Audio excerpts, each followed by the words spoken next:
ایک بار ایک شخص بہت پریشان حال، دل میں غصہ اور دماغ میں الجھنے لیے ایک دانا بزرگ کے پاس گیا۔ اس نے روتے ہوئے کہا، میں تھک گیا ہوں، لوگ میرا دل دکھاتے ہیں، حالات میرے بس میں نہیں ہیں، میرا اپنے ہی جذبات اور غصے پر قابو نہیں رہتا، میں اندر سے ٹوٹ چکا ہوں۔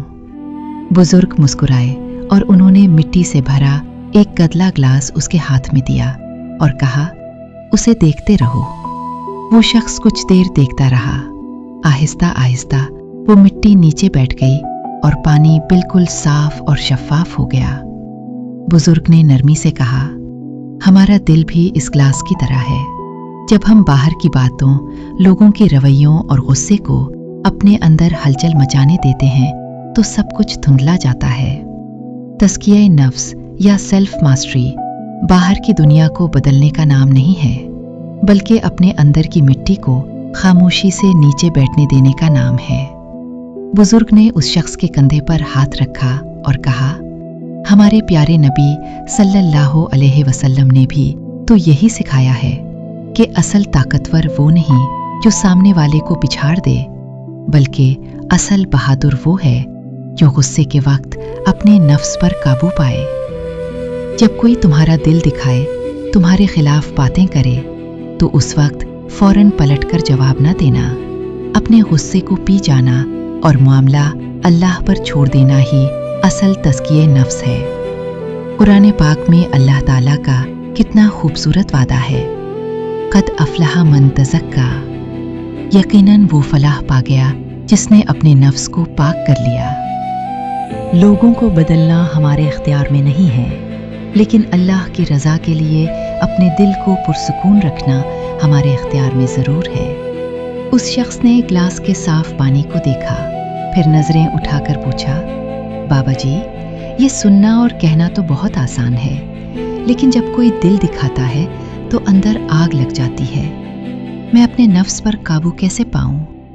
میں اس تزکیہ نفس کے راستے پر پہلا قدم کیسے رکھوں؟ بزرگ دھیمے سے مسکرائے اور بولے، تزکیہ نفس کا پہلا قدم ہے خاموشی اور چناؤ۔ جب کوئی تمہارے بارے میں برا کہے تو تمہارا نفس فوراً چیخ کر کہے گا، ابھی پلٹ کر جواب دو، بدلا لو۔ بس اسی سیکنڈ میں تمہیں اپنے نفس کو روکنا ہے۔ تمہیں یہ چناؤ کرنا ہے کہ کیا تمہیں اپنی قیمتی ذہنی توانائی ایک فضول بات پر ضائع کرنی ہے یا اسے اللہ کی رضا کے لیے معاف کر دینا ہے۔ یاد رکھو، نفس کی صفائی بازار میں نہیں ملتی، یہ روزمرہ کے چھوٹے چھوٹے فیصلوں سے آتی ہے۔ جب غصہ آئے تو وضو کر لو یا جگہ بدل لو، جیسا کہ ہمارے نبی صلی اللہ علیہ وسلم نے سکھایا۔ جب دل میں کسی کے لیے حسد یا کینہ آنے لگے تو فوراً اس انسان کے حق میں دعا کر دو، تمہارا نفس خود بخود ہار جائے گا۔ اور سب سے بڑھ کر روز رات کو سونے سے پہلے اپنے دل کو لوگوں کے بوجھ سے آزاد کر کے کہو، یا اللہ، میں نے تیرے بندوں کو معاف کیا تو مجھے معاف فرما۔ میرے بچے، سیلف ماسٹری کوئی جادو نہیں ہے، یہ ایک روز کی محنت ہے۔ جس دن تم نے اپنے رد عمل کو اپنے کنٹرول میں لے لیا، اس دن دنیا کا کوئی انسان تمہیں دکھی نہیں کر پائے گا، کیونکہ تمہارے دل کا سکون اب لوگوں کے رویوں کا محتاج نہیں، بلکہ اللہ کی ذات سے جڑ چکا ہے۔ بزرگ کی باتیں سن کر اس شخص کے دل کو ایک عجیب سا سکون ملا تھا، لیکن اس کے ذہن میں ابھی ایک اور سوال مچل رہا تھا۔ اس نے ادب سے پوچھا، بابا جی، آپ نے نفس کو قابو کرنے کی بات کی، لیکن یہ نفس آخر ہے کیا؟ یہ ہمارے اندر کیسے کام کرتا ہے؟ ہمیں کیسے پتہ چلے کہ ہمارا نفس پاک ہو رہا ہے یا مزید گناہ کی دلدل میں دھس رہا ہے؟ بزرگ نے محبت سے مسکرا کر اس کی طرف دیکھا اور کہا، میرے بچے، قرآن پاک نے انسان کے اندر چھپے اس نفس کی 3 حالتیں یا اقسام بتائی ہیں۔ یہ تینوں حالتیں ہر انسان کے اندر موجود ہوتی ہیں اور یہ ہمیں بتاتی ہیں کہ ہم روحانیت کے کس درجے پر کھڑے ہیں۔ بزرگ نے زمین پر 3 لکیریں کھینچیں اور تفصیل سے سمجھانا شروع کیا۔ نفس امارہ، برائی پر اکسانے والا نفس، یہ نفس کی سب سے پہلی اور نچلی سٹیج ہے۔ یہ وہ نفس ہے جو انسان کو صرف اور صرف اپنی خواہشات، انا، غصے، حسد اور گناہ پر اکساتا ہے۔ جب انسان اس حالت میں ہوتا ہے تو اسے اپنے فائدے کے لیے دوسروں کا دل دکھاتے ہوئے یا گناہ کرتے ہوئے کوئی جھجک محسوس نہیں ہوتی۔ بزرگ نے قرآن کی آیت کا حوالہ دیتے ہوئے کہا، اللہ تعالیٰ فرماتا ہے، ان النفس لامارۃ بالسوء، یقیناً نفس تو برائی پر ابھارنے والا ہی ہے۔ اگر تمہیں کسی پر شدید غصہ آئے اور تمہارا دل کہے کہ اسے برباد کر دو، اس سے بدلا لو، تو سمجھ جاؤ کہ اس وقت تم پر تمہارا نفس امارہ حاوی ہے۔ نفسی لوامہ، ملامت کرنے والا نفس۔ یہ نفس کی دوسری اور بہت خوبصورت اسٹیج ہے انسان کا ضمیر۔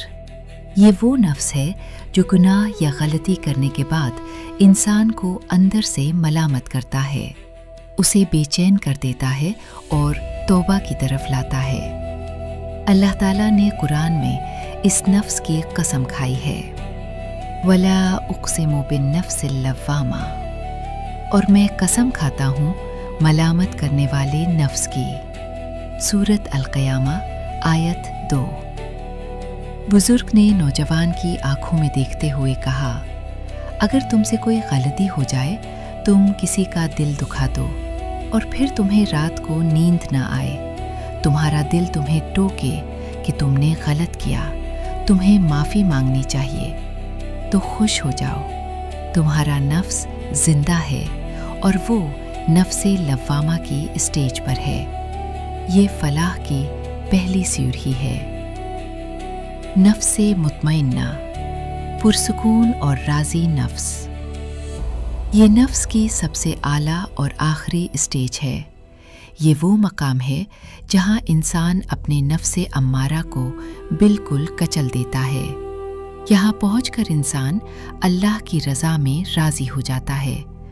حالات چاہے جتنے بھی خراب ہوں، لوگ جتنا بھی دل دکھائیں، اس کے دل کا سکون برباد نہیں ہوتا، کیونکہ وہ اللہ کی ذات پر کامل یقین رکھتا ہے۔ قیامت کے دن اللہ تعالیٰ ایسے نفس کو کتنے پیار سے پکارے گا، یا ایتھا النفس المطمئنہ ارجعی الی ربک راضیۃ مرضیہ۔ اے اطمینان پانے والے نفس، اپنے رب کی طرف لوٹ چل، اس حال میں کہ تو اس سے راضی اور وہ تجھ سے راضی۔ جس دن دنیا کے دکھ، دھوکے اور لوگوں کے بدلتے رویے تمہارے چہرے کی مسکراہٹ اور دل کا سکون نہ چھین سکیں، سمجھ لینا کہ اللہ نے تمہیں نفس مطمئنہ کی دولت سے نواز دیا ہے۔ بزرگ نے اپنی بات ختم کرتے ہوئے نوجوان کے سر پر ہاتھ رکھا۔ اب یہ فیصلہ تمہیں کرنا ہے کہ تم اپنے اندر روز کس نفس کو جیتتا ہوا دیکھنا چاہتے ہو۔ ہم سب ہر روز اپنے اندر ایک جنگ لڑتے ہیں۔ کبھی ہم گناہ کی طرف مائل ہوتے ہیں اور کبھی ہمارا ضمیر ہمیں جھنجھوڑ دیتا ہے۔ ایمانداری سے اپنے اندر جھانک کر بتائیے، آپ کو کیا لگتا ہے کہ اس وقت آپ کا نفس کس اسٹیج پر ہے؟ نفس امارہ، جذبات اور غصے کی گرفت میں، نفس لوامہ، غلطی پر پچھتاوا کرنے والا، یا نفس مطمئنہ، اللہ کی رضا پر پرسکون؟ کامنٹ سیکشن میں اپنی رائے کا اظہار ضرور کریں۔